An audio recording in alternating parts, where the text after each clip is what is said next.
ఒక సీన్లో నాకేదో తెలిసి వస్తుంది అడవిలో షూటింగ్ చేసేటప్పుడు.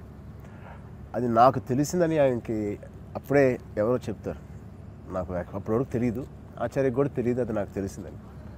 తెలిసిన తర్వాత ఆయన నన్ను అప్రోచ్ అయ్యి చేసే షాట్ ఐ థింక్ తెలియకుండా నేను ఎక్కువ ఫీల్ అయిపోయి శివగారు చెప్పిన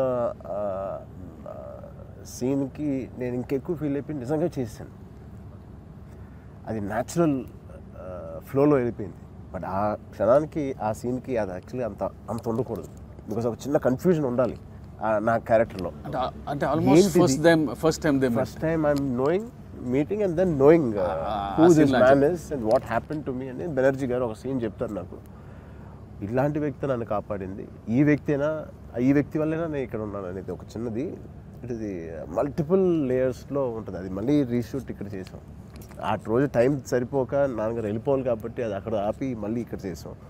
ఇది కాకుండా నేను ఆల్మోస్ట్ 2-3 సార్లు వన్ మోర్లు అడిగిన సీను అంటే నేను జస్ట్ ఫ్రీజ్ అయిపోయాను సాంగ్లో. ఆయన ఇచ్చిన లాస్ట్ కట్టింగ్ చూసి నేను ఫ్రీజ్ అయిపోయాను సార్ ఒక్కసారి అన్న సందర్భాలు నేను ఎక్కువ సాంగ్లో నేను ఫీల్ అయ్యాను. అది ఇంకా అన్ఎక్స్పెక్టెడ్ స్పార్క్స్ ఇస్తారు అది ఎండ్లో. అది దానికి మనం ప్రిపేర్ అయ్యి రెడీగా ఇప్పుడు నన్ను బులీ చేస్తారు, ర్యాగింగ్ చేస్తారు, నువ్వు ఎలా ప్రిపేర్ అయ్యావో ఇప్పుడు ఏదో ఒకటి ఇస్తారు నాకు అని అది మేము ప్రిపేర్ అయ్యి అది ఉండాలి అంతే.